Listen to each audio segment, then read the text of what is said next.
And, if you've got 20 people, let's say you're successful in your pre-talk and you do get 20 volunteers, because the success of the show is how good your pre-talk is. And then they wonder why they got no volunteers and the induction sucks. Well, it's because the introduction wasn't good. But honestly, when you go out on stage, if you're lucky enough to get 20 volunteers, they're not all going to be compliant. They're not all going to get hypnotized. They're not all going to follow instructions. And when you ask someone to leave the stage, they're not always going to leave.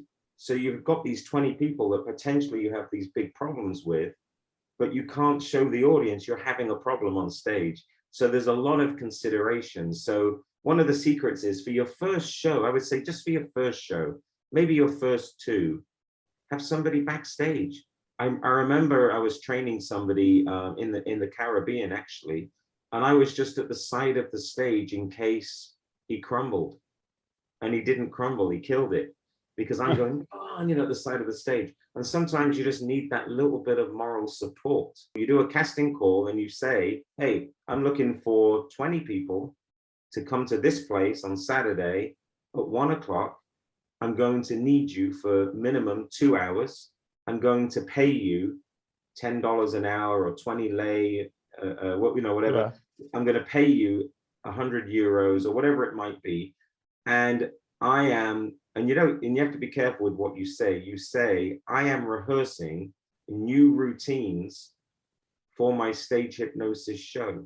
You may or may not get hypnotized. It does not matter, but I'm looking for willing volunteers that want to experience hypnosis.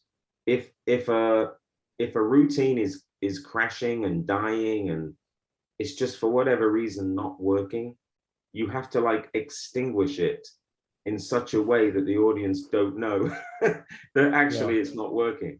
And this is another secret. You don't want to, after the show, you want to be shaking hands, taking photographs. Like I always give a suggestion at the end of my show, whether they want it or not.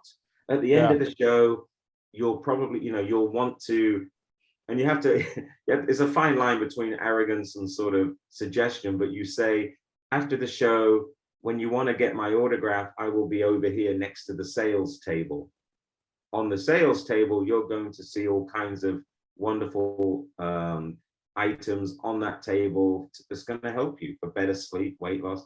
But I'm suggesting to them they need to come and get my autograph and they need to come and take a photograph with me. So when you take my photograph and choose to have my autograph on one of the posters or the flyers after the show, you'll also notice I'm selling products.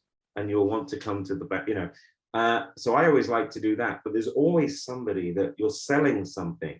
You can make $2,000-3,000 after a show just selling merchandise. That could be more than what you actually went there for in the first place. I'm a practicing hypnotist. By practice, it doesn't mean I have a clinical practice. It just means each day in every way I'm practicing hypnosis. Each day in every way I'm getting better at it. The two skills go hand in hand.